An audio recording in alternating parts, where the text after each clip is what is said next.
Vamos lá. Sim, mas não todos os convênios. Léo Mendonça, vamos começar Ok. a sua aula, a aula que teve o maior NPS no último CAM. Léo, agora é contigo, meu filho. Faça a sua arte aí. Então tá. Primeiro, boa noite a todos. Como sempre, é uma honra dar essa aula magna aqui. Fui convidado no outro e agora nesse.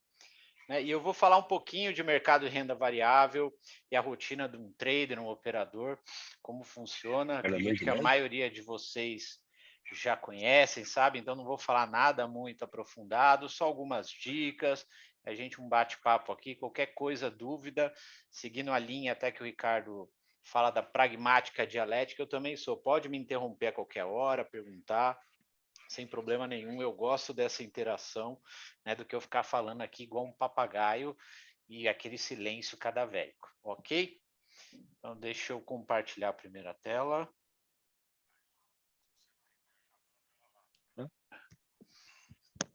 Eu estou sem compartilhamento aqui. Porque o cara não quer aquela peça da puta demais. Mafê, coloca o Léo aí para compartilhar. E tem uns caras que são monstros, tá certo? Vou falar assim, cara.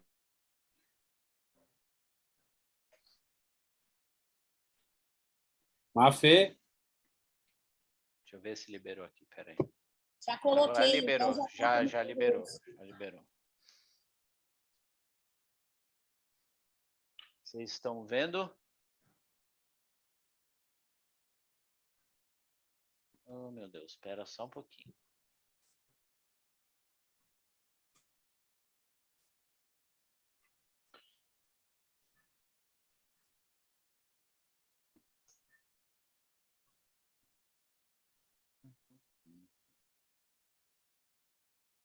Apareceu um admit aqui, Mafê, dá uma olhadinha só.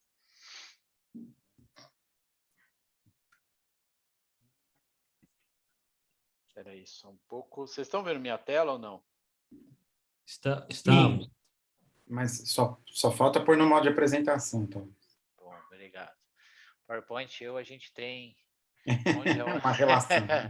Juro, eu sei mexer em tudo um monte de coisa. Onde que é o modo de apresentação? Embaixo à direita. Assim, lá embaixo, perto do Zoom. Embaixo à direita ali, né? Do ladinho do menos. Ah, aqui, ó. Pronto. Aê. Muito obrigado. Você não fez microlinhos, não, Léo? Não, cara, PowerPoint, assim, eu sei mexer Excel, nos programas, tudo. É o único que eu não sei, sou torto. No Profit.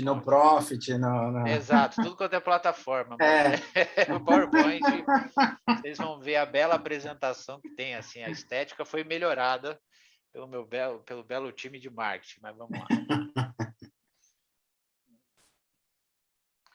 A gente começa.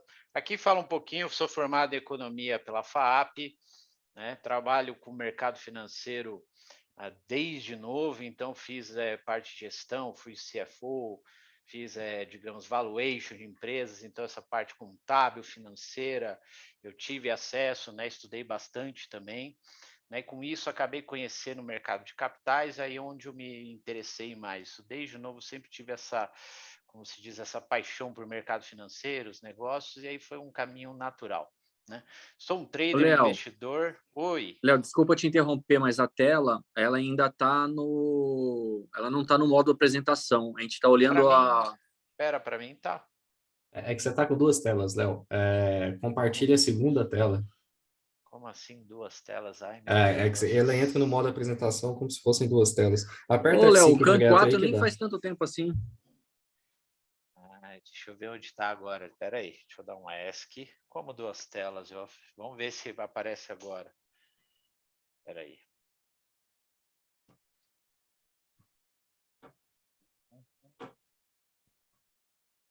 E agora, foi ou não? Ainda está o mesmo? Léo, é que assim, ó, faz o seguinte, tira o seu compartilhamento, aperta para compartilhar. Já vi aqui. Compartilha de novo a tela inteira, porque estava compartilhado só o PowerPoint sem apresentação. Tá bom. Vamos lá. Desculpa, gente. Eu falei de um para o outro, eu já esqueço como mexe no PowerPoint. É um terror PowerPoint.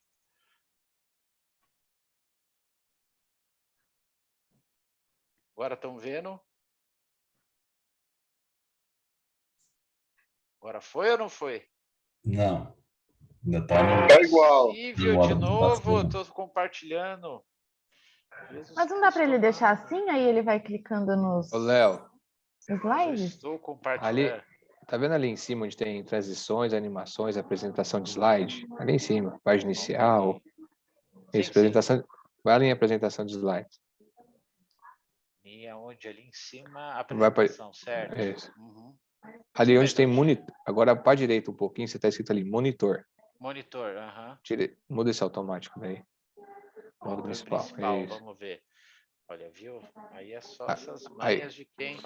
E Aí, agora foi? Agora põe lá para apresentar naquele que você estava clicando lá no pus. começo, lá embaixo. Já coloquei, agora já apareceu. Foi? Deixa eu ver. Não, cancela e faz de novo. Verdade, E aí- eu acho que é o modo de e compartilhamento do Zoom que ele está escolhendo. Não. Aí e também tira aquele usar modo de apresentação. Pois é, agora vai.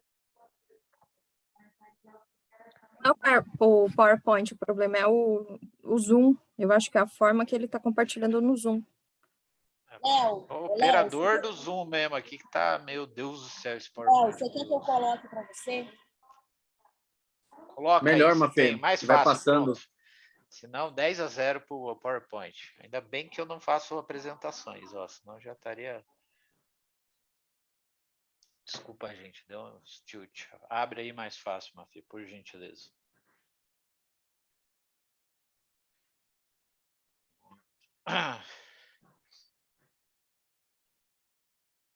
Estão conseguindo ver agora? Sim. Assim. Perfeito. Olha, mas eu fiz essa mesma coisa e no meu não funciona. Então vamos lá, pode passar lá para a primeira. Aí, como eu tinha dito, né?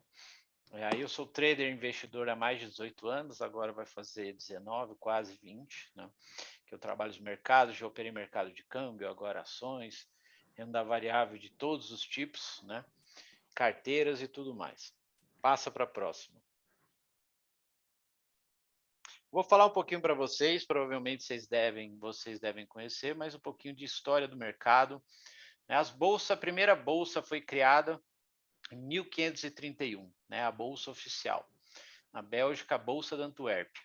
E por que o nome bolsa? Na verdade, tem ainda uma bolsa antes dessa, em Bourges, criada pelo nobre Van der Bourse, que o brasão eram 3 bolsas. Então, por isso, em até uma forma de homenagem, chama-se Bolsa de Valores, virou isso desde essa época.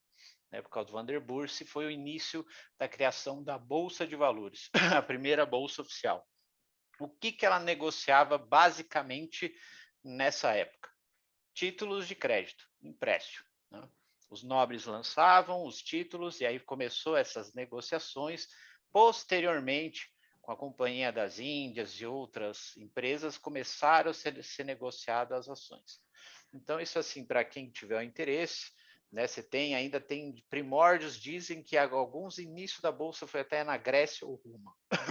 Mas a primeira Bolsa oficial, Bolsa da Bélgica, Bolsa de Antuérpia. E lá também já nasce, nessa época, acredito que todos saibam, a primeira bolha financeira, né?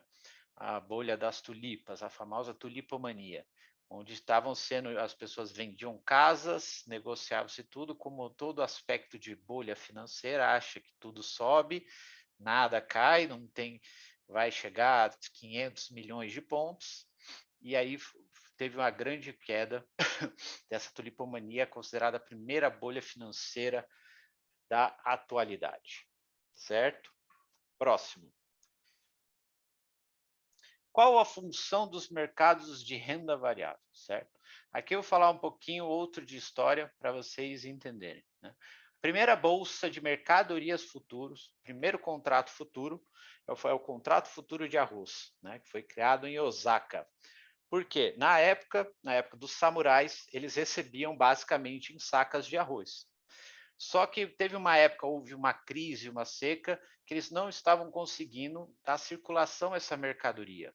Eles chegaram para o shogun da época e falaram, olha, não pode criar um mercado, contratos futuros para a gente poder negociar valores futuros para poder a gente receber e também ter a negociação disso. Então, foi a primeira criação da primeira bolsa, é a Dojima Exchange, né? Os contratos futuros de arroz, que agora em junho, por curiosidade, vai ser o último ano que eles são, o último contrato vence agora, junho ou julho, se eu não me engano, e aí não vai mais existir esse contrato, porque hoje em dia não tem mais liquidez suficiente, não é mais interessante.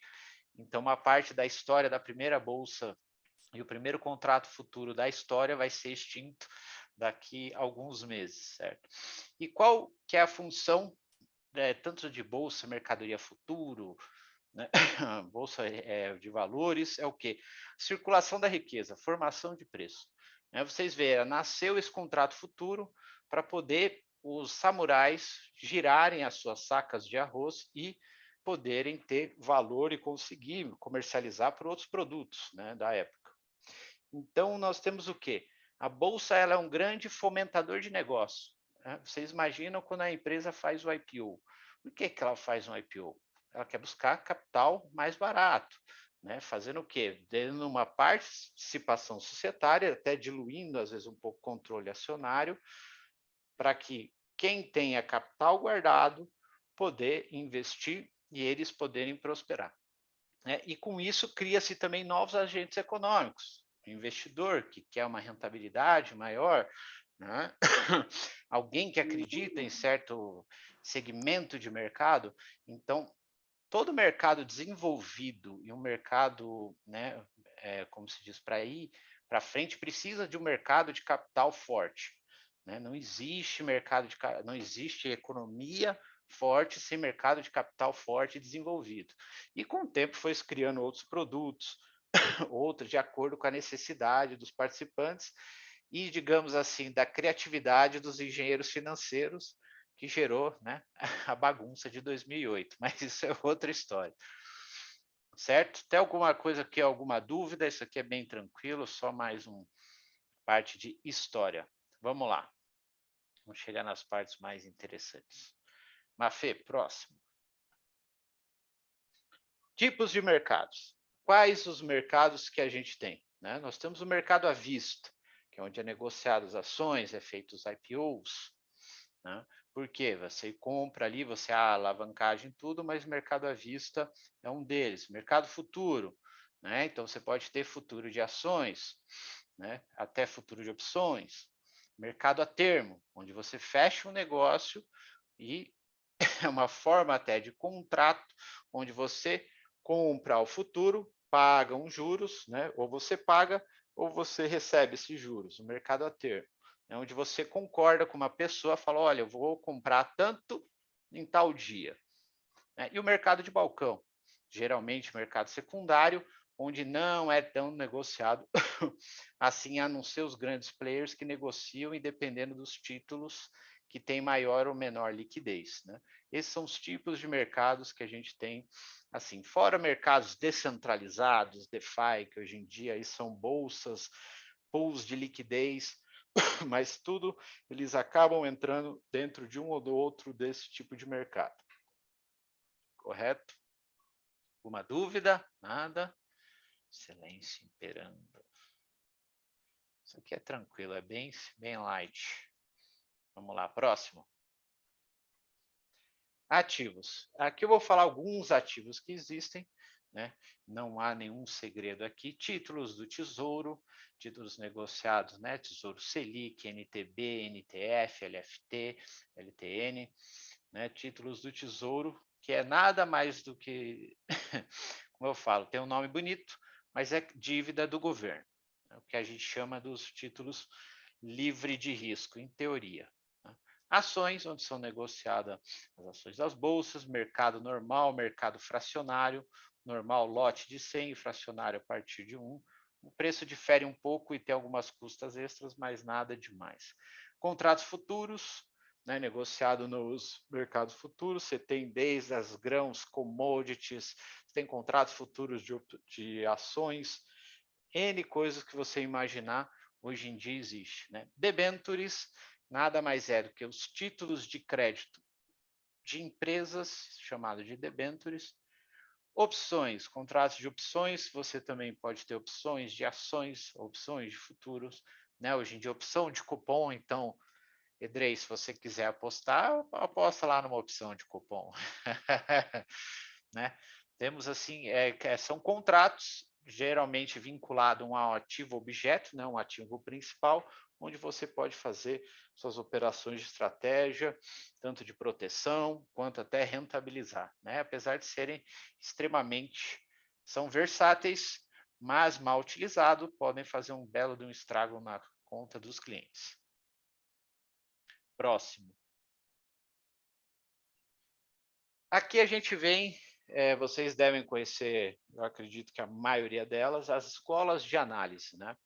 Todo fundo, operador ou operadores de tesouraria, operadores de fundos, hedge funds, fundo mútuo, todos eles têm alguma base em alguma escola de análise, né?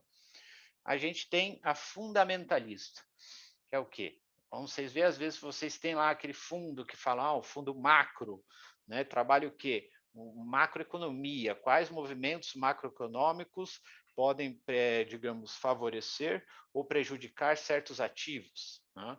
Você tem o Value Investing, onde você analisa se uma empresa tem valor ou não frente à geração de fluxo de caixa, liquidez dela, de endividamento, tudo isso. Você tem os múltiplos, a gente faz PE, PB, faz aquela análise de múltiplo para avaliar se uma empresa está sobrevalorizada ou desvalorizada e ver se é um bom ponto de compra ou não, né? Você tem a escola da análise técnica. Alguns chamam, tem análise gráfica, que é quem fica vendo traças linhas, médias móveis, tem, haja coisa, indicadores. Então, você tem RSI, né, que eles chamam de força relativa, bandas de...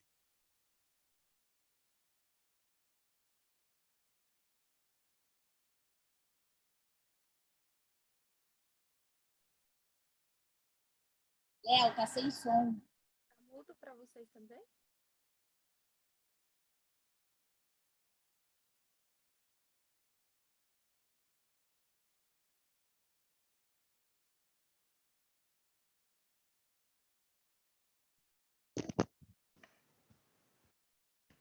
Alô, estão me ouvindo?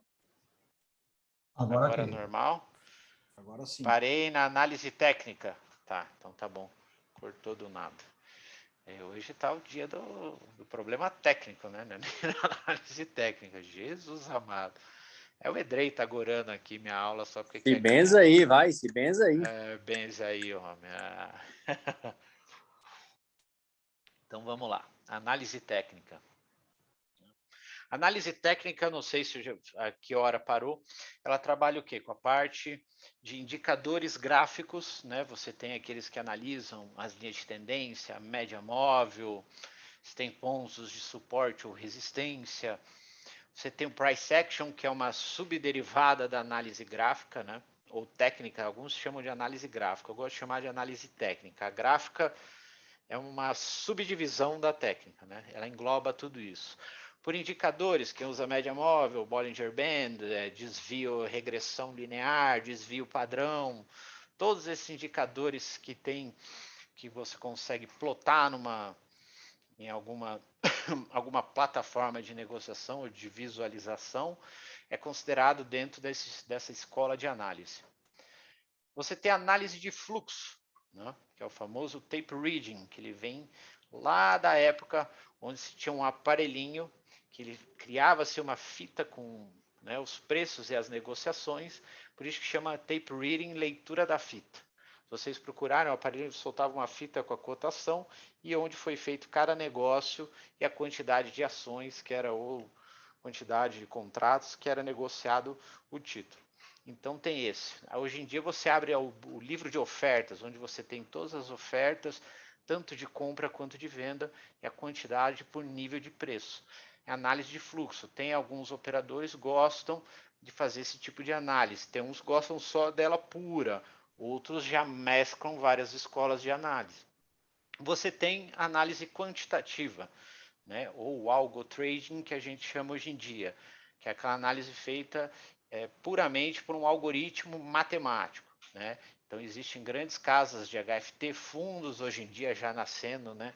Alguns fundos quantitativos, que é o que? Eles procuram anomalias ou padrões matemáticos e criam uma fórmula para operar, comprar ou vender um ativo de acordo com as regras estabelecidas disso, né? É uma que ganhou muito espaço de uns anos para cá, né? Com o advento da nossa tecnologia que melhorou. Então você teve os HFTs, né? High Frequency Trading, que fez um grande rebuliço.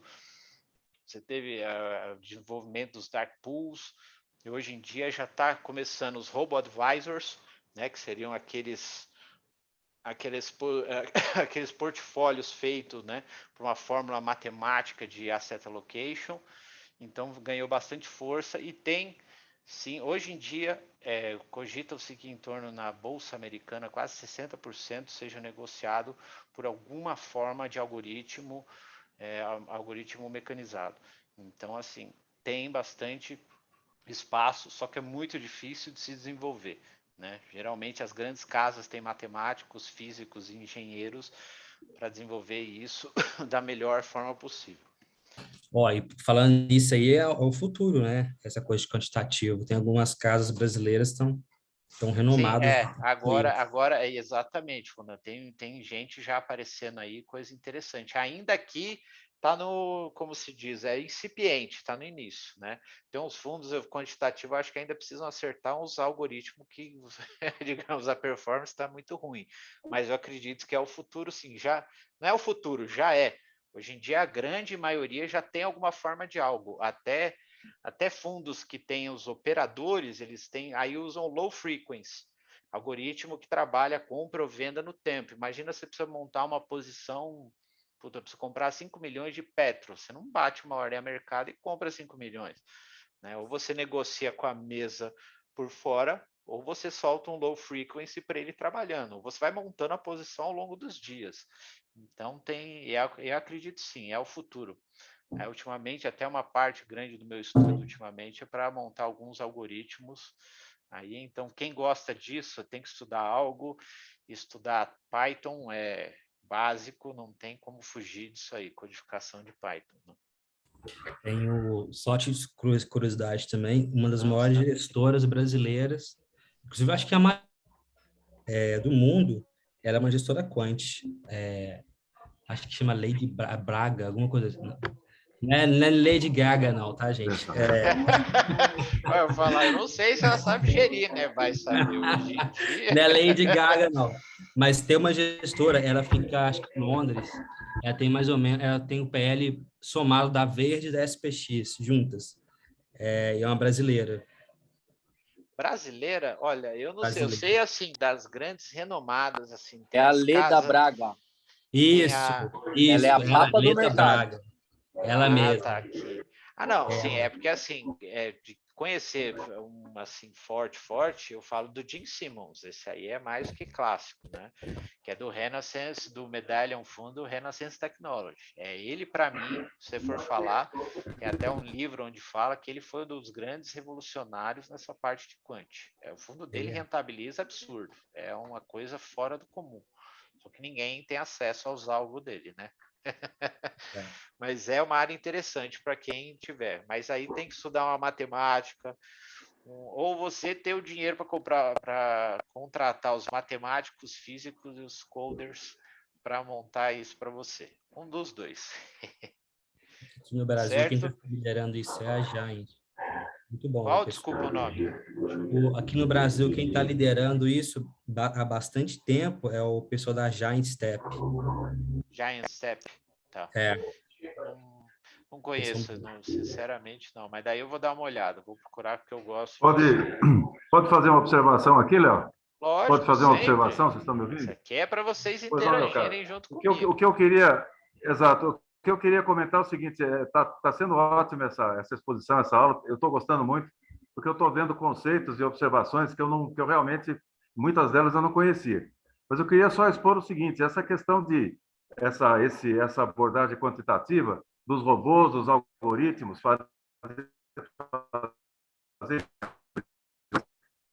Opa, cortou para mim ou para todos? Está cortando um pouco. Cortou para. Acho que foi o dele.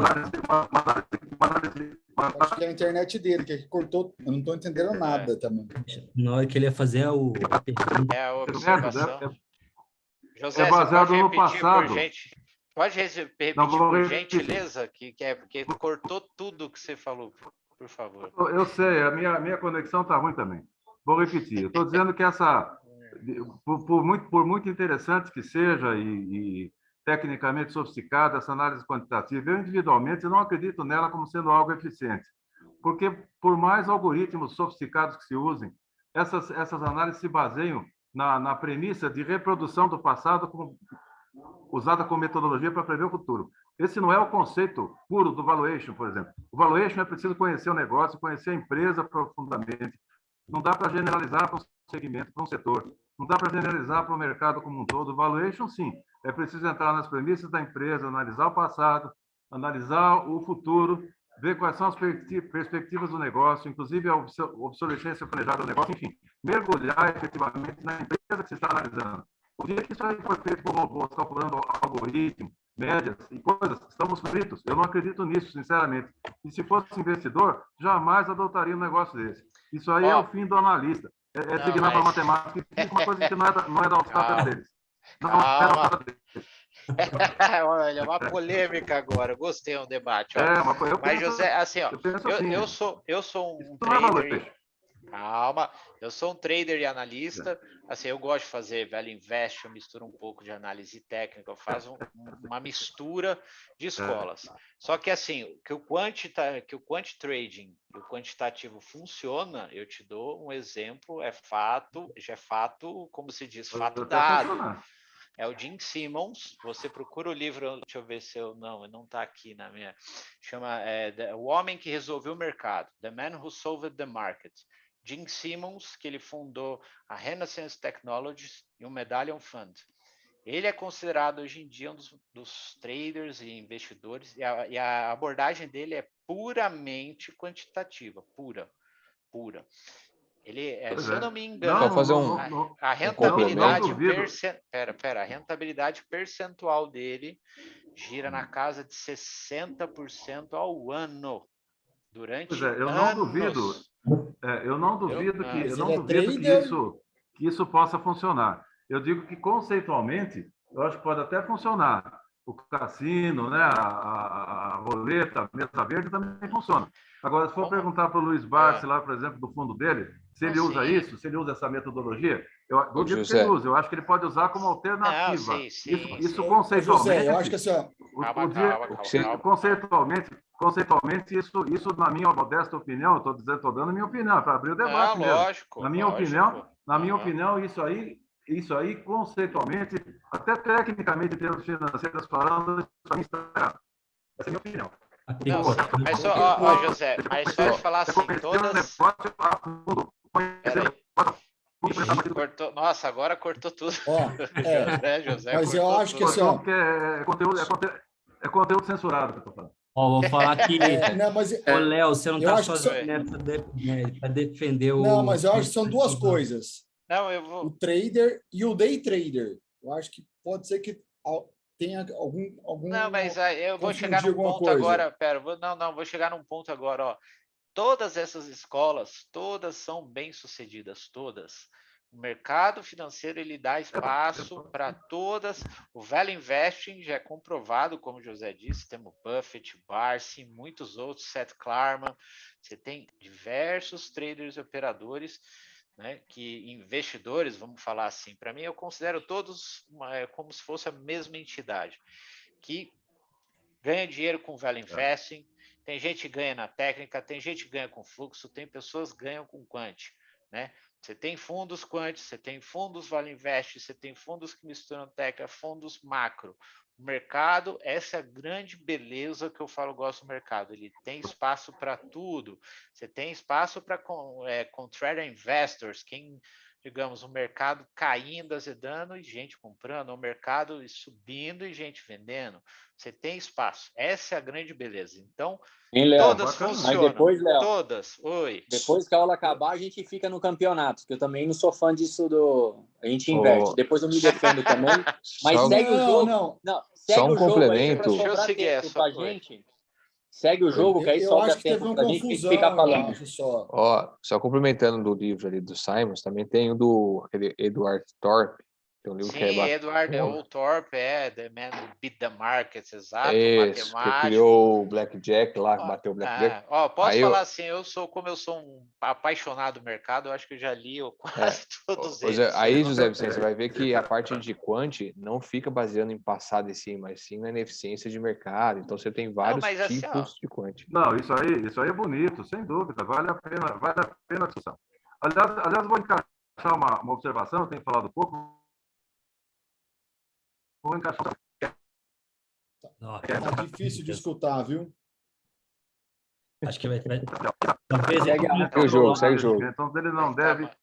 talvez ainda tá muito onde ruim ele sua não deve. internet, Onde, José, mas aí a gente... a minha tá. internet está muito ruim. Então, vou. Não, Qualquer mas coisa, fica, eu fecha a aceito imagem. todas as Fecha a visões, eu imagem. concordo com você também. Eu aceito todas as visões, fica tranquilo, porque tudo isso funciona. Tá certo. Ô, José, só deixa eu tirar uma dúvida.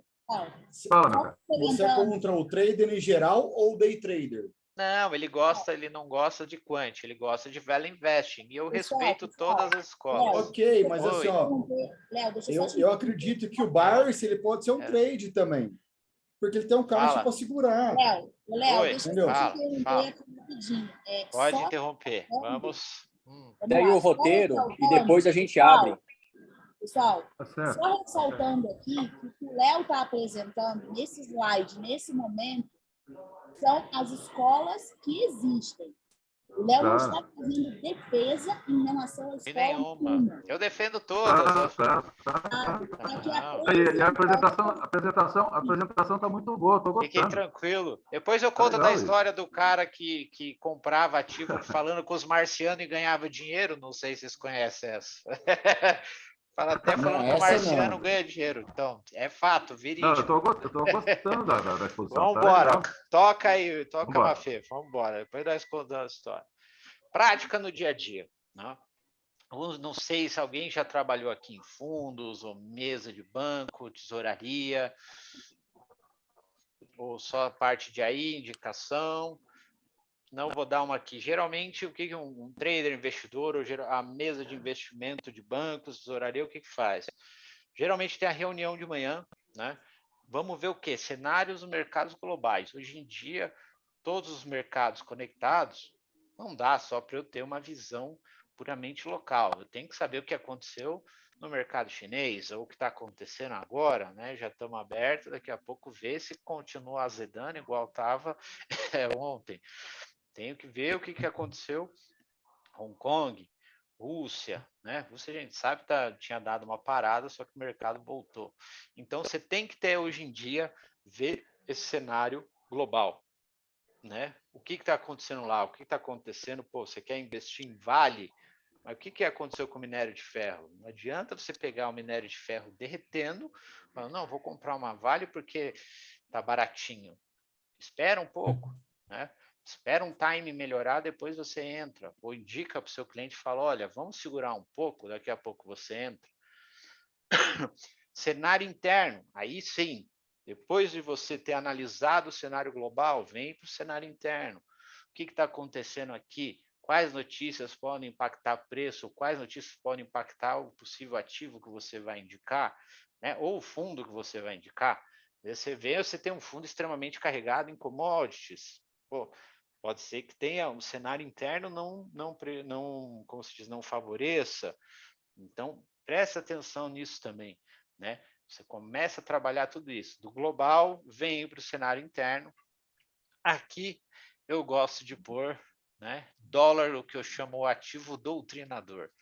Por que eu chamo doutrinador? Né? A gente veio, por exemplo, esses dias foi bem interessante e mostra muito disso do que é o dólar.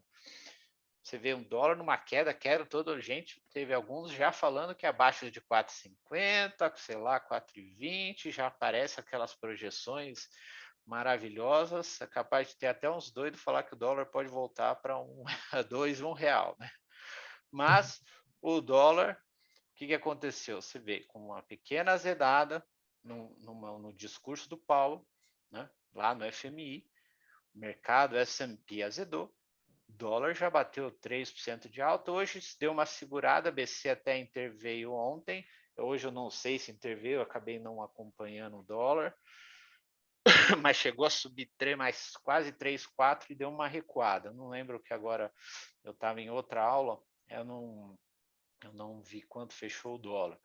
Mas você vê, dólar em 2, 3 dias voltou já a patamares, né? E não sei se vocês lembram numa história da Aracruz e da Sadia, quando aproveitando uma queda, os diretores financeiros dessas duas empresas conseguiram quase explodir com elas, quer dizer, explodiram literalmente. A Aracruz tomou um prejuízo, eu acho que foi 8 bi.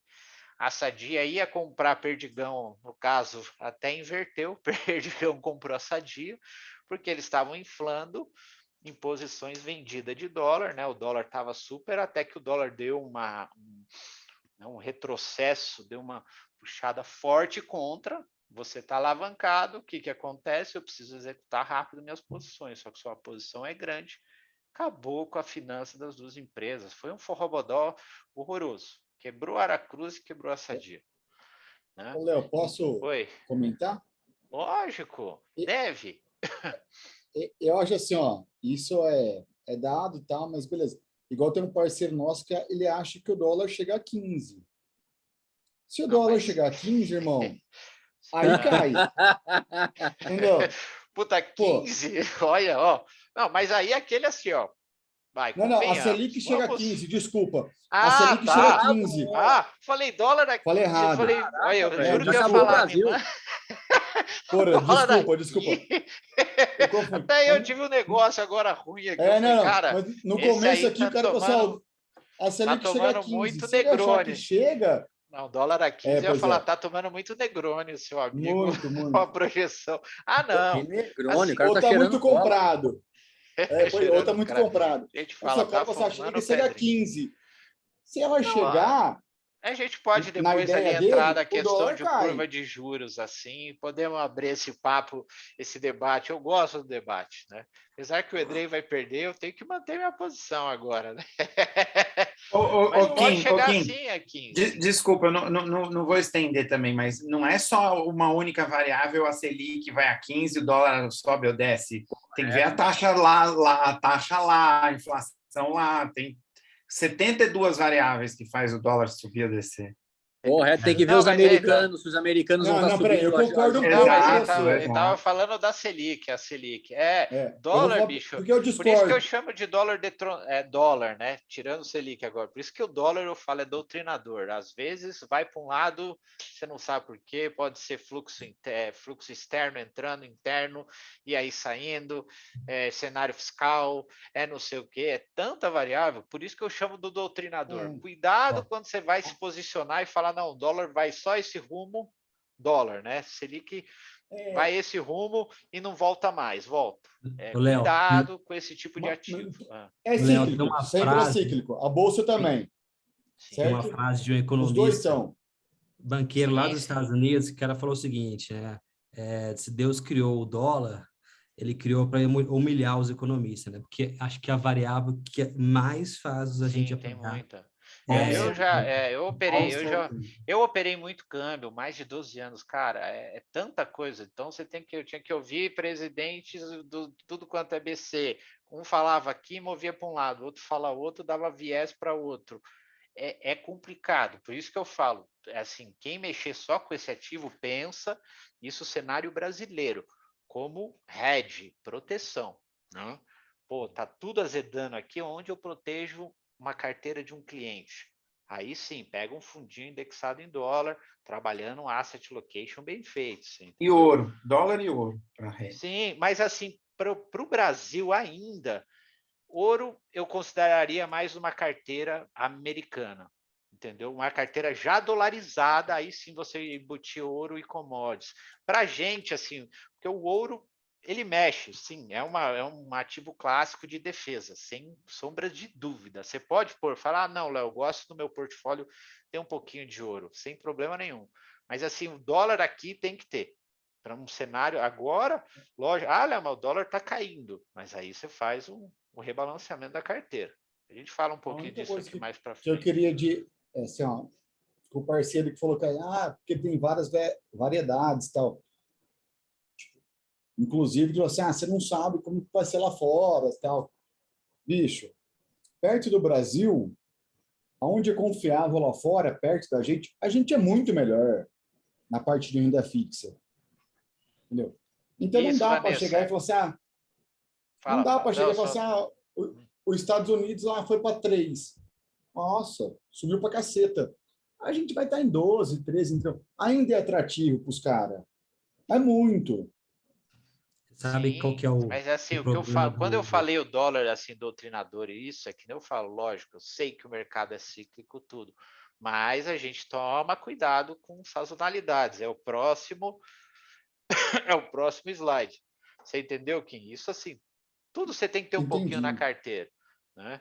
Saber, eu sei que Selic pode chegar a 5, espero que não chegue para eu ganhar aposta e também não zicar tanto a nossa economia. Mas se continuar o cenário exato azedo e a inflação não ceder, qual que é a função do Roberto? Vai ter que, Roberto, como se fosse meu parceiro, o presidente do Banco Central, vai ter que subir, não tem o que fazer. O que se combate a inflação é aumento de taxa, eu estou ciente disso. Mas que assim, isso também foi parte de uma recomendação que eu tinha dado, só que na época eu estava com um cenário. E cenários, cada dia você tem informação nova que entra, que você tem que analisar, ver se teve mudança ou não. Eu falo, às vezes a nossa vida parece fácil, mas ela é mais difícil do que. Vamos lá. Alinhar a estratégia macro. Fala. Não, pode falar. É movido por pessoas, né? Sim, economia não é lógico o negócio. Economia é uma ciência social. Uma ciência social, exato. Eu brinco assim, tem alguns outros economistas também falam, colocaram econometria para falar que era ciência mesmo. Vamos pôr uns cálculos matemáticos aqui para falar que tem, né? Porque é muito, exatamente, percepção de valor e N coisas. Bom, aí já vira filosofia econômica. Exato. Aqui, segue o jogo aí, eu vou pôr no mudo aqui, senão eu falo muito. Não, imagina. Alinha tudo isso à sua estratégia macro. Então, por exemplo, você pegou tudo aquilo. Léo, eu acho que nossa bolsa, na minha visão, está descontada. A gente tem boas empresas que estão com valuation bom. Tudo bem. Joga tudo isso dentro da sua receita, faça a sua análise e vê se está um time interessante. Às vezes, exato, com Powell, com Rússia, você pode esperar um pouco mais ou falar para o seu cliente, seja honesto com ele, fala, vamos segurar um pouquinho, e aí a gente aloca agora, aí vai aparecer oportunidade, às vezes o valuation da empresa pode ficar melhor ainda, ou até do fundo, né?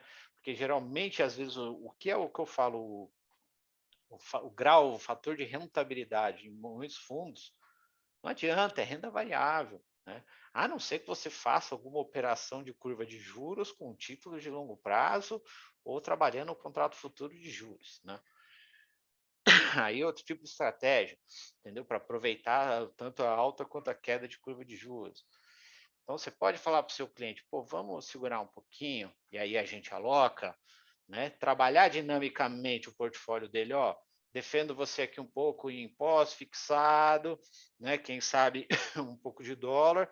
Melhorou o cenário, você faz uma alocação aí em renda variável, né? E trabalhe, ou um portfólio passivo com asset allocation bem feito, em que ele trabalha todas as classes de ativo no cíclico, na parte cíclica, como diz o Kim.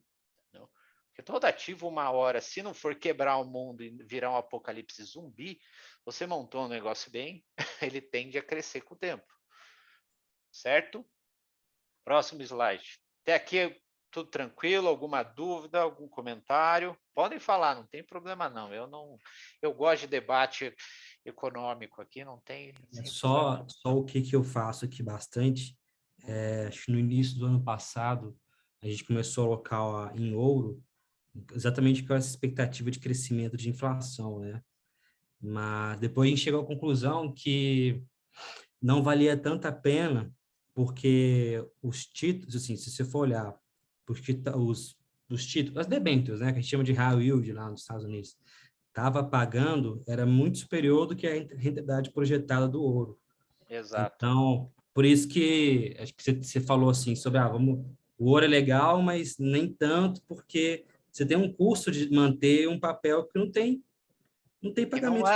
Que não anda, ou anda pouco, exato. Você chegou no ponto que eu queria ser, entendeu? Você mesmo alocou e viu, falou, pô, peraí, eu consigo ter o mesmo efeito com outro ativo. Exatamente. Aí é você fazer a alocação inteligente. Pô, beleza, não andou? Opa, deixa eu pôr meu cliente para cá e proteger ele de outra forma. Né? Proteção você tem, ouro, N formas. Mas é a questão do risco também, né? A debênture, ela tem um risco. Sim, mas você pega uma Petrobras, uma Vale, concorda que é classificação, sim, risco de emissor. Todo título de crédito, risco de emissor. Eu não gosto nem de ir nessas coisas, porque vamos lembrar de 2008, era tudo AAA. Lembra do filme A Aposta, o negócio que aconteceu. Tudo AAA. Ó, como diria o Arthurito, AAA virou Triple C, sei lá, pulverizou. Então, mas é questão de identificar o cara, né? Se ele aceita ou não. Sim, mas, por exemplo, você tem defesas que nem assim, tudo bem, clássico, concordo, o ouro não vai nunca chegar a zero. Quer dizer, pô, a gente viu uma aberração que foi petróleo, contratos futuros vir para o negativo. Não posso nem mais falar isso. Eu falo, cada dia novidades. Mas uma commodity... Foi atípico, mas ok. Sim, exato. Mas uma commodity, naturalmente, é difícil chegar, digamos, você vender um produto físico a zero. E ouro é classicamente um ativo de defesa, não tem... Exato. Pô, Estados Unidos vai ficar feio. Digamos que temos um lockdown, guerra, cenário incerto. Opa, para onde eu corro? Títulos americanos e ouro. Vamos para a segurança. Pensa bem, quem tem muito ativo, cara, você quer proteção extrema. Você não vai arriscar, você arrisca um pedacinho do seu asset lá. Entendeu? Eu te entendo, Kim, exato. Identifica o cliente, mas é que nem assim, eu entendo o lado do Ronan. Ele falou, pô, a gente fez a alocação, senti que não valia a pena, vou aproveitar um bom emissor aqui. Por exemplo, pô, comprar uma dívida de Vale, vamos falar cenário brasileiro. A gente sabe que uma empresa lucrativa tem seus altos e baixos, mas vai ser difícil ela chegar amanhã, olha, quebrei. Estou falando aqui bem de forma bem assim, simplificada, é lógico. Eu entendo as duas posições, mas dá para ser feito sim, essas, como se diz, essas balançadas no asset. Fala, alguém quer falar? Cara, eu vou falar um pouco do racional. A ideia foi o seguinte, a gente imaginava que ia ter um aumento de apreciação de commodity, inflação, e aí tinha algumas empresas que iam ter maior forte geração de caixa, né?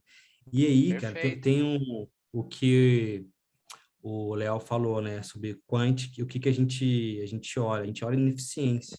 O momento de estresse, cara, de mercado, é um momento muito esquisito, assim, triste, né, porque a gente está vivendo uma pandemia, mas você tem uma redução da liquidez dos mercados, que é algo incrível, assim, sem precedente. Então, isso abre uma janela para você operar ativos que você não ia conseguir comprar eles em momentos normais, entendeu? Não, entendi. Por exemplo, seu raciocínio é muito bom para mim, exatamente. Eu gostei, entendeu?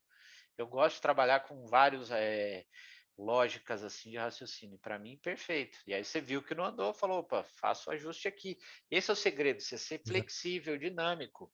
Você projetou um cenário, uma estratégia, e, digamos, os fatores macros e globais não coincidiu, ou o time não tá bom, reajusta. Às vezes dá um shift de 180, ou se não fala, peraí, né? Se for um portfólio bem travado entre as classes de ativo, aí você trabalha os ciclos, como disse o Kim, fala, beleza, me seguro aqui, porque eu sei que o portfólio vai, digamos, a estratégia já comprovada, robusta, e ela vai como se ganhar no médio e longo, entendeu? No curto ela pode sofrer, mas no médio e longo vai. Mas perfeito, perfeito. Não, eu entendi o que ele falou e concordo, assim, no momento foi top, né? perante o que ele tinha, a debêntures ela era maravilhosa. Acho que foi o exemplo que ele deu, né? Foi. Perante o resto, era muito bom. Você entende? Olha, você vê por que eu sou apaixonado no mercado? Olha o quanto de coisa dá para fazer. Você podia ainda até trabalhar seguro com opção, trava para cá, trava para lá. É uma maravilha. Por isso que eu adoro isso. Mas depois eu falo que assim é legal tudo, mas rentabilidade é relativa a risco. É que o Kim falou. Sim, eu tenho que olhar o isso risco, depois eu olho a isso é rentabilidade. fato. Você olha a Não vola, é o exi- Sharp, né? Tem que olhar o é. Sharp, né? Cara, ó, eu vou ser honesto. Mas Eu não segue aí, gosto né? de Sharp. Eu não gosto de Sharp. Para mim é o índice mais enganador que existe. Eu Eu sou meio prefiro o contra o Filco. mainstream. Sharp é ruim demais. Não, eu O Filco é melhor. gosto de Sortino. Eu gosto de fazer análise pelo Sortino. Vamos lá, dicas de análise em trade. Ao analisar um fundo, bom, vocês aqui com vários aí, você é careca de saber. Ver o track record do fundo, quem são os gestores, o administrador, ver o que o fundo está alocando. Pelo amor de Deus, às vezes você vê uns fundos que é fundo do compra do outro, fundo do outro. Quando você faz uma análise realmente da carteira que está dentro daquele fundo, uma coisa horrorosa. Né? Tem um fundo aqui que eu nem conhecido assim, ficou muito famosinho um tempo, só que estava carregado num negócio que tomou um cacete dos cacetes ano passado, se não me engano, ano passado retrasado, perdeu não sei quantos mil cotistas. Não fala mal do Breda, vai. Eu não falei ninguém. Eu não falei mal de ninguém. Porra, eu ia falar que é um fundo de Alasca, né? É um fundo de Alasca. Então, é o Silasca. É o Silasca. É, nossa, Silasca. tira, Não fala mal do Bredinha. corta o recorde. Corta, Exato, segue o jogo. Não, eu não falei mal, assim, não falei mal. Você falou, não sei se é ele, que você não sabe se é dele que eu tô falando. Vou te fazer uma enquete aqui, ó. Não sei se eu ganho ou não, hein? É que você não deixou ele terminar, que ele tava lá, ele tava travado em Magalu. É verdade. Atravessei aqui sem querer. Não. E assim, cuidado, isso é mais assim para pessoa física, né? Com especialistas, canais YouTubes, assim, né? Como disse até o nosso amigo o José, e citando você, exato, teve alguém que foi entrevistar o Barsi, aí o cara veio com uma estratégia inovadora, foi engraçado, o Barsi olhou para a cara dele e falou, não entendi o que você está querendo fazer com essa, né? Não vou dizer nome também, mas cuidado com alguns desses especialistas que não entendem nada. Se é algum que você gosta, conhece, já tem base técnica, tudo bem, é bom a gente ter ideias e seguir, ler outras coisas, certeza, né? Cuidado com movimentos sazonais, né? Isso está aqui a prova agora no mercado brasileiro. Né? Aquele movimento de fim do ano, janeiro até agora, de alta, alta, alta na bolsa. A gente já vem falando, até nosso economista-chefe, que veio um influxo realmente muito barato. Aquilo, eu tenho as grandes assets, os grandes fundos, preciso investir aonde? Pô, preciso diversificar. Mercados emergentes, ok, o que eu tenho? México, Chile, tinha a Rússia, não tem mais, que agora está em guerra, onde eu vou pôr meu dinheiro? Põe um pouco aqui, um pouco ali, né? Um pouco no Brasil, faz todo esse movimento. Você vê que já começou a azedar justamente quando o Powell falou que quer pressionar os juros. Acabou-se por enquanto, né? Movimento de alta de a bolsa, para o meu ver, acabou. Agora temos que esperar, digamos, as cenas do próximo capítulo. Então, cuidado com esses movimentos sazonais, né? Considerem ele. É realmente um movimento forte, duradouro, com driver, né? Que até agora identificar os drivers econômicos que está tendo. Tem driver para esse movimento? Tem.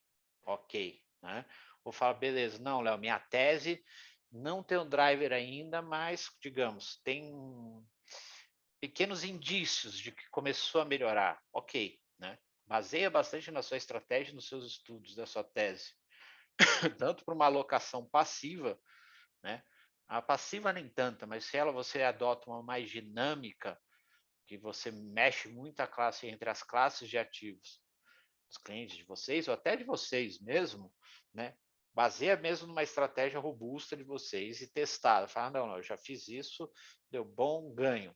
Beleza, vai embora. Nada melhor do que resultado no mercado financeiro.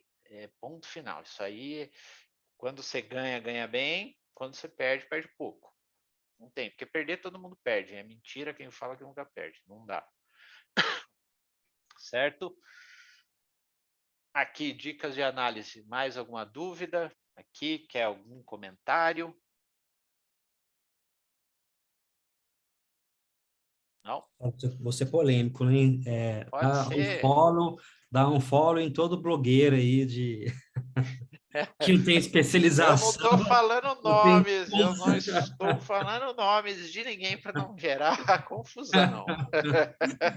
Caras vão comprar Tá aquilo. gravando. Ele não quer falar do Thiago Negro, mas tá gravando. Dá um follow. Depois vem o papo, a gente conta as histórias reais. Quando não tiver depois que gravado. para de gravar, depois que parar de gravar, Léo. Tá bom. Mas assim, ó, o que você falou, tem um livro que é os Axiomas de Zurich. Famoso, ele é curtinho, bicho. Sim, é clássico. É clássico. Esse é clássico, esse é clássico. Top. E é o que você está falando. Resumidamente, assim, ó. Cara, você tem que ter um target para o gain e tem que ter um target para o loss. Exato. E leva saber pra a tua hora vida. de correr. Exato, leva para a tua vida. Eu dou um exemplo aqui, claro. É só vocês baterem. Cielo. Vê a Cielo. Ela saiu de uma zona de precificação, vem outra. A empresa dá lucro? Dá, mas N fatores, teve aumento de concorrência. Imagina você comprou o Cielo lá em cima, você vê o seu patrimônio derreter e fala, não, sou buy and hold forever, vou segurar até a empresa não existir mais, vai perder todo o patrimônio. É sócio torcedor, né? Igual o Magalu, você virou sócio torcedor. Aí fez você pode carteirinha e tudo. Ou compra mais para fazer preço médio. Nossa, aí o coração é preço morre. médio, né? Eu falo que é preço médio, né? É o que a gente chama do médio, exato. Assim, fala, por exemplo, o Buffett, ele segura, mas ele faz um position. A hora que também a posição não anda, ele sai. Ué, tem esse, se eu não me engano, ele entrou de novo em aviação, tomou um cacete lá na Delta, só que, tadinho, ele errou o timing, depois voltou tudo. Né? E aí ele tem essa história com as empresas de aviação, uma hora ele fala que é bom, outra hora que ele fala que é ruim, mas você vê até ele, assim, todo o cara toma. Não machuca tanto, né? Também com aquele tanto, não machuca e olha o tamanho dele. É difícil achar oportunidade.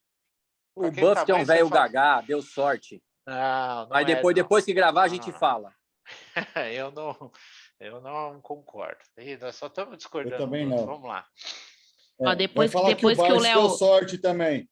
Depois que o Léo acabar com todos os slides, a gente para de gravar e aí o boteco tá aberto. Exato, aí a lenha tá pegar solta. O whisky. Não pode, não, senão me mata. Vamos lá. Portfólio passivo, né? Ou Asset Allocation clássico. Funciona. Bem feito e dividido entre as classes de ativos. Funciona muito bem. Como diz o Kim, exato. É você se aproveitar, entender como cada classe de ativo funciona em cada ciclo econômico. Faz um balanceamento de acordo com o perfil de risco do cliente. Perfil de risco, não vão naquele suitability, né? Conservador, arrojado, moderado. Eu sei como colocar um de olho fechado, é até em sequência. Vocês sabem disso. Aí, tô mentindo, você foi o primeiro. É coisa mais fácil. Você escolhe, você monta. Né? Vejam mesmo, porque todo mundo fala, não, na hora que quer rentabilidade, isso como disse o Edrei, o Kim e outros aqui, bicho, não adianta. Rentabilidade, você tem que assumir mais risco. Não existe rentabilidade sem risco, né? Só aquelas pirâmides malucas que uma hora também cai. Garanto CX por mês. Garante, falou garantir já complica. Você pode projetar, falar, vou tentar atingir isso. É uma coisa, garantir não dá. Né? Então, você quer rentabilidade? Não adianta. Você vai ter que ser mais agressivo, vai ter que ter um pouco mais de renda variável, vai ter que explorar uma operação ou uma alocação, digamos, Léo, vou aproveitar que a curva de juros vai parar, vou arriscar num pré-fixado de longo prazo aqui para aproveitar a curva de juros, né? Uma operação complicada de se fazer. para aproveitar uma possível queda quando terminar esse aumento da curva. Dá. Só que tem que fazer um time melhorado. E o portfólio passivo, se você vê que o cliente não... Pô, Léo, não tá. Trabalha um portfólio ali, pô, faça uma alocação aqui entre pré, pós-fixado, inflação, carrega títulos. Carrega um pouco de bolsa, sim, tem que ter. Quem não sabe a hora. Ninguém sabia que a bolsa ia sair decolando lá dos 110, já quase para 120 aqui no Brasil, não. Né? Como você faz? ETF. Agora a gente está melhorando um pouco mais de ETFs, mas ainda carente, mas já tem um ETF de títulos. Os que seguem IMA, B, já tem pré-fixado. Você tem ETF de bolsa. Então, dá para você trabalhar com ETF, dá para você trabalhar com fundos. Ah, Léo, eu gosto, sei lá, do fundo de ação. Por exemplo, pô, eu gosto de fundos, mas bem restrito. Para mim, ação, qual o melhor fundo? Esse eu falo. É Dinamo Cougar e ponto final. Os caras monstros, não tem, é fato. Ah, Léo. Guepardo. Hã? Guepardo. Oh, Guepardo. Ele ia falar do Alasca. Ele ia falar do Alasca. Foi agressivo até então. Não vamos falar, depois a gente deixa para o papo depois. Esses fundos estão fechados, eu sei, mas por que é fechado? Por que fechou? É aquilo, a estratégia chegou no CAP que ele captou, bom, depois a gente deixa para esse... Eu concordo, estou fechado, Vanessa, mas aí faz a sua análise dos fundos bons que você gosta. Aqui eu dei um exemplo de um que eu gosto, isso é gosto pessoal meu. Né? Mas você tem grandes gestores, pô, você tem Verde aí que abriu, já teve até os fundos do Stuber, você tem os caras da ADA, você tem um monte de gestores bem que trabalham hoje em dia, trabalhando até algumas das técnicas mais avançadas, entendeu? Smart Beta, Factor Investing, como disse aqui, você tem gestor bom brasileiro, né? E os fundos muito bons, exato, eles captam, infelizmente fecha. Cara bom não adianta, o dinheiro chove lá. É triste, mas é a realidade. Oi, fala. Eu tenho uma dúvida, mas fundo, não é você deixar teu dinheiro na mão de alguém? Mas, olha, como é que nasce um fundo? Os gestores de fundo vêm geralmente ou de outra casa ou de uma tesouraria de banco. O cara vê e fala, pô, eu sou bom fazendo isso, investindo. É assim que nasce, tanto aqui quanto lá nos Estados Unidos.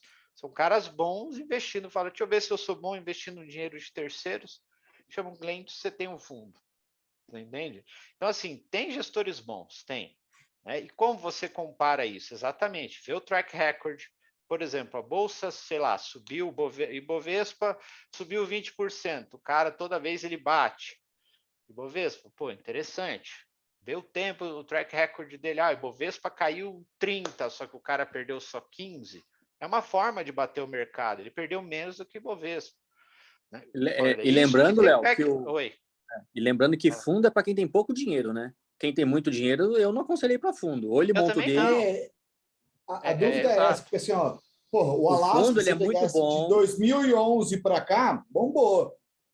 Aí o cara em 2018 falou, puta, tô com uma graminha aqui que eu peguei, que tava pô. Aí a minha garganta tá coçando, mas a gente fala isso depois do gravado. Então segue o jogo aí. Não, mas funciona para isso. Mas o fundo, deixa eu explicar como ele funciona. Você pode montar para o seu cliente só com ETF. Agora, aqui no Brasil, você já tem ETF de bolsa, ETF de títulos e fundos baratos, né? Indexado ao dólar, que vai quase copiar o dólar. Então, pô, você tendo ali, você tendo títulos, Bovespa e dólar, você já consegue montar uma carteira entre classes diferentes de ativo que vai aproveitar todos os ciclos econômicos e gerar defesa. Dá para ser feito. Né? Eu concordo com você, lógico, um cliente com patrimônio altíssimo, você jogar num fundo, a não ser que seja num cara muito bom que você conheça. Fala, esse eu confio, você coloca. E fundo também, uma das coisas que eu não gosto em fundo, às vezes, são as altas taxas cobradas. Aqui no Brasil, você tem ainda os 2,20 ou 2 não sei o quê. No tempo, isso corrói a rentabilidade, que é um absurdo. Né? Você tinha os grandes bancos, fundo de renda fixa 3%. Meu Deus do céu, é tipo assaltando, é pior do que um assalto. Não, mas isso acabou, Léo. Isso acabou. Não, Esse ainda tem acabou. os fundos que cobram caro, mas eles Não, foram tem porque pega os baixando. desavisados, pega os desavisados. Mas então. Ô, Léo, eu não Aplicação falo nem da gente automática. alocar. Às vezes o cara ele acha que ele está entendendo, ele viu a rentabilidade passada e ele põe por conta própria, entendeu? Mas isso é um mal do investidor de fundo aqui nos Estados Unidos, no mundo inteiro. O fundo subindo, ele puxa lá um ranking, quais são os 10 melhores fundos do ano passado, do trimestre passado, pega aquele e compra. Aí o fundo cai, ele sai do fundo e vai a famosa ciranda do fundo, que eu chamo. Isso Vai nem é um indo. problema de fundo, não. Isso é um problema até de comprar ativo na alta e Na comprar. alta é um viés cognitivo já, como se diz, documentado. Incrustado no Exatamente. brazuca. Não só no brasileiro, no americano, mundo em todo, todo, no investidor, tanto, às vezes, até uns investidores meio, entre aspas, profissionais. É um problema, digamos assim, não cognitivo, é do ser humano, entendeu? Deixa eu ver o que está subindo aqui, eu vou comprar.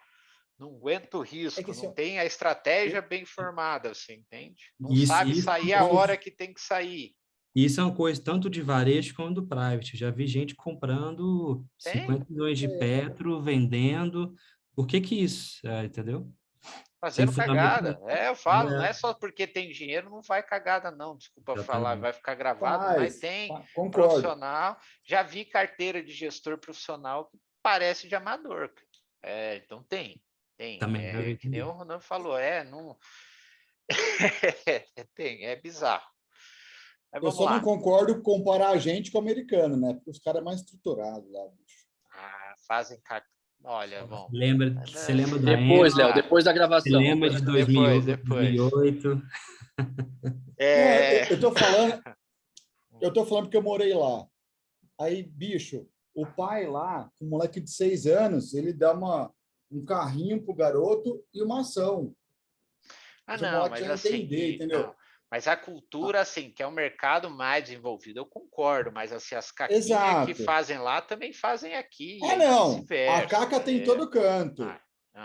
Mas só que eles tentam ensinar desde mais novo, perto daqui, é outro rolê. Não, tranquilo. Vanessa, eu vi aqui, eu dou a dica de alguns fundos aqui abertos para vocês, então, de uns que eu gosto, mas isso é gosto pessoal meu, deixar muito bem claro. Pega, analisa, vê se casa bem com um possível cliente. Mas tem alguns que eu gosto de ter, os fundos Coringa ali, que eu trabalhar alguma alocação até mais básica ou bem robusta ali para um asset. Tá. Aqui tem uma matriz econômica, né? Eu não sei se essa é uma técnica. Quem criou ela, vou pôr o nome aos bois, né? Nosso amigo Ray Dalio, pai do famoso risk parity, ou paridade de risco. Não com essas proporções, essa proporção é um equal weight, mas não é assim que é. O que eu quero dizer? Aquilo vem no asset allocation. Certos ciclos econômicos, eles favorecem certas classes de ativos. Não? Então, aqui vocês estão vendo ali no lado esquerdo superior que está ali, a ascensão, crescimento. Né? Então, quando você tem geralmente economia em alta, né? E, por exemplo, a inflação em baixo, olha lá o que favorece: ações, títulos pré. Né? Quando você tem inflação em queda e crescimento do outro. Então, você segue essa matriz, você tem uma ideia. Tirando essa crédito emergente aí, também se tira isso. Né? Se você imaginar Então, quando você tem, por exemplo, agora o cenário de inflação em alta e possível recessão, quer dizer, retração de crescimento. Né? Título indexado à inflação, título pré. Olha lá no direito superior, título indexado, commodities. Então, você vê o que favorece. Então, ações favorece mais? Não. Não, então não vou ter ações? Vai para quando o cenário melhorar. Né? E como você calibra todas essas classes de ativo? Exatamente. Léo, eu acho que agora está, digamos, melhor exatamente. Inflação, retração, então carrega mais em títulos. Né? Agora, um exemplo, por exemplo, a Vanessa pediu, você tem alguns fundos do BTG, tem lá Tesouro IPCA, né? E BTG e outros. Né? Então, você tem da XP também IPCA, referenciado inflação. Né? põe um pouco de pré, pega um pouco de commodity. Commodity você pode... Commodity aqui é uma das coisas que eu não vi nenhum fundo que eu goste. Mas, por exemplo, você tem os fundos de dólar, você tem tanto fundo da BTG, você tem o Trend Dólar, que é referenciado, acompanha bem. Então, você pode pôr esse calibre de dólar, põe um pouco de dólar, 10% a 15%, carrega um pouco mais de título, põe uns 20, 30 de Bovespa, pode usar até o próprio BOVA11, o ETF, né? Eu gosto dele, tem mais liquidez. E aí você trabalha isso, na quantidade. O problema é você às vezes convencer o cliente, fala, olha, vamos ver o seu portfólio como global, e aí eu faço uma alocação. Isso eu estou falando um asset allocation passivo, né? Você faz um rebalanceamento trimestral, ou pode até falar mensal com ele, ali não tem problema, mas um bem montado entre as classes, você pode fazer até semestral ou anual. E tem estudos que falam que não altera muito a rentabilidade, que eu gosto de ler bastante papers acadêmicos, alguns estudos, que não, se você ficar mexendo direto. Então, você pode montar um bem diversificado entre as classes de ativos frente ao perfil de risco do seu cliente, né? Ou seu, você pode mesmo, Léo, o que eu faço com o meu? Quero montar um mais conservador. Carrega título, né? Quando você quer rentabilidade, você vem para a ponta de bolsa, proteção, dólar, isso eu estou falando no cenário brasileiro, um pouco de ouro, né? Ouro commodity, aí ouro commodity eu gosto de usar em fundos dolarizados, né? Carteira que já está lá fora dolarizada, que aí é cheio de ETF, aí nem usa fundo, você vai direto para os ETFs. Fala, Ana, uma pergunta, diga. Léo, como é que a gente vê essa matriz? Eu estou um pouco confusa. Você tem retração e inflação. O risco assim, seria comprar ações? Não é que é o risco. Assim, esse é o cenário, imagina assim, Mafê, você está mexendo o mousezinho, né? Essa era a única hora que... Tá, vai ali, não, volta. Bom, no caso assim, você imagina assim, que cenário o Brasil está passando agora? Concorda que é uma ascensão de inflação? Seria um aumento da inflação? A gente não está tendo um aumento da inflação, vem num cenário, correto? Alô? Ana? Alô? Sim. Vocês estão me ouvindo? Então tá. Então você vê, o que acontece? Esse é o ciclo econômico onde ali, títulos indexados à inflação, commodities, eles tendem a performar melhor do que os outros. Não que os outros não vá performar, né? Essa matriz econômica, ela mostra quais tendem a performar melhor nesse ciclo econômico. Se você imaginar ali onde está o retração, você concorda que eu tenho uma retração do crescimento? No caso aí eu precisaria arrumar, seria uma retração do PIB. Olha lá qual que é o que está, né? O canto inferior ali esquerdo, títulos indexados à inflação e título pré, né? Então, esse eixo diagonal, que seria título indexado à inflação, commodities e títulos pré, são os ativos que tendem a performar melhor nesse ciclo de mercado que a gente tem, nesse ciclo econômico, que a gente tem inflação em alta e possível retração econômica. Quais ativos performam melhor? Esse? Entendeu? Então, por exemplo, se você identifica esse ciclo, você pode carregar mais, reduz um pouco a exposição. Quando ações vão melhor, não quer dizer que elas não performam, né? É quando um ativo performa melhor do que o outro nesse ciclo econômico. Quando a ação vai melhor, concordo, que é quando eu tenho um crescimento econômico, então seria ali a ascensão do crescimento, e uma redução das taxas de juros, da inflação caindo, né? Inflação em queda, quer dizer, o cenário, uma economia pujante. Aí, qual o ativo performa melhor? Ações, né? Commodity, ali está crédito corporativo, que as empresas vão bem, né? Título pré-fixado, porque cai queda de juros, preço de face do título sobe. Entendeu? Conseguindo entender essa matriz econômica, depois eu posso melhorar, deixar ela mais clara, mas não quer dizer que os outros não performem, é qual performa melhor em qual ciclo econômico. Os outros 75 seria a renda fixa, Selic. Você pode pôr Selic, entendeu? Você não precisa de 75, você pode, por exemplo, Léo, eu tenho um cliente conservador, vamos dar um exemplo. Pode pôr, digamos assim, vai uns 30, 40 em Tesouro IPCA, né? Aí, se você falar, eu quero dar problema a longo prazo, você tem mais volatilidade na carteira dele. Mas você pode pôr daí uma parte, 30% IPCA, né? Ou fixa indexado à inflação. Qualquer outro fundo que consiga replicar isso. Ou até ETFs. Você já tem os ETFs hoje em dia. Se quiser uma opção mais em conta, apesar que tem fundos baratos.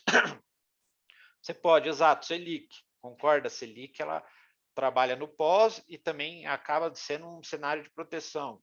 Põe um pouco de dólar, sei lá, vou tirar um pouco mais de exposição de bolsa, deixa 20% só de bolsa. Você pode brincar com esses valores de acordo com o perfil de risco, ou seu ou do seu cliente. Entende? Dentro dessas classes, dentro desses cenários econômicos. Deu para... Parece difícil, mas depois você pega o jeito, qual classe de ativo vai, você consegue trabalhar bem. É só você lembrar disso, isso vai ser enviado depois. Se alguém tiver dúvida, eu respondo, converso depois sem problema nenhum. Entendeu, Ana, ou não? Ainda está na dúvida? Não, entendi. Entendeu? Não quer dizer que os outros não performam, que você não vai ter, você vai ter ação, porque a gente não sabe quando vai subir a ação ou quando pode ser que mês que vem o cenário melhore. Chega aí um presidente novo e todo mundo acha que vai ser tudo bom e melhore, ou sei lá, crie políticas, e o cenário ano que vem pode ser totalmente outro. Né? Você tem que ter todos, é lógico, você calibra mais um pouco, calibra o outro, e vai fazendo esse... Ou trava num balanceamento que você acha o ideal e faz o rebalanceamento, digamos, anual, sem se, como se diz, se preocupar com fazer o rebalanceamento dinâmico para cada ciclo, porque aí você coloca um fator de timing que, se você errar também na análise do ciclo, você pode prejudicar um pouco. Nada demais assim, mas pode ter uma perca aí de rentabilidade. Perfeito. Obrigada. Obrigado a vocês. Mafê, próximo. Obrigado. Alguém tem mais alguma dúvida? Alguma coisa para a gente começar algum debate econômico aqui caloroso? Oi, João. André, quero ter uma observação que eu quero dar os parabéns pela sua... Quero dar os parabéns pela sua exposição. Gostei muito desse conteúdo. Me ajudou bastante, foi muito bom. Obrigado. Muito obrigado, viu? José. Obrigado a você. Eu fico feliz. Tenham gostado. Espero que tenham gostado da aula. Se a gente quiser conversar mais um pouquinho, sair no recorde, aí podemos falar nomes, jogar um pouco de fofoca do mercado. Léo, boa noite. Eu queria fazer uma pergunta. Lógico, diga. Os agentes autônomos de investimentos, eles precisam de uma autorização para aplicar em ações? Nós, assim como agente autônomo, a gente tem essa restrição para aplicar em ações? Nossa, agora você me pegou de legislação. Edrei, olha, que eu saiba, está mudo, está mudo. A gente não. Que eu saiba, você não pode dar call de ação, você não pode chegar para um cliente e falar, cliente, bote na Petrobras, a não ser compre a 10, não. Eu estou falando recursos nossos mesmo. Pode, não, recursos seu pode. Pode. O que não pode, o que não é que não pode, que tem restrição... Só que tem que ser na própria instituição. Se você é da XP, você tem que fazer na XP, você não pode fazer na Easy Invest, sei lá. A não ser que você for da Nila e você é totalmente independente. Essa é uma das vantagens. Aqui eu indico XP, BTG, Safra, todo mundo. O que é bom para o cliente eu indico, entendeu? Sim. Independente de quem é. Mas você pode. A única coisa que eu sei que bancos, quem é funcionário de banco só pode, é restritíssimo que você pode investir, é rastreado CPF de parente. É igual, é mesmo. Considerado informação, entendeu? Porque você é preposto, né? Você não pode. Fala que você tem informação privilegiada. Não sei de onde, mas... No meu caso, eu sou vinculada à Ágora, né? Então, eu consigo comprar ações na Ágora. Também existe um limitador, é isso? Provavelmente. Já pode parar de gravar? Eu acho que pode já. Mais alguma dúvida, alguém? Não, pode Kátia, parar. pode sim, você pode. Você só tem que consultar lá que a Ágora ela deve ter um procedimento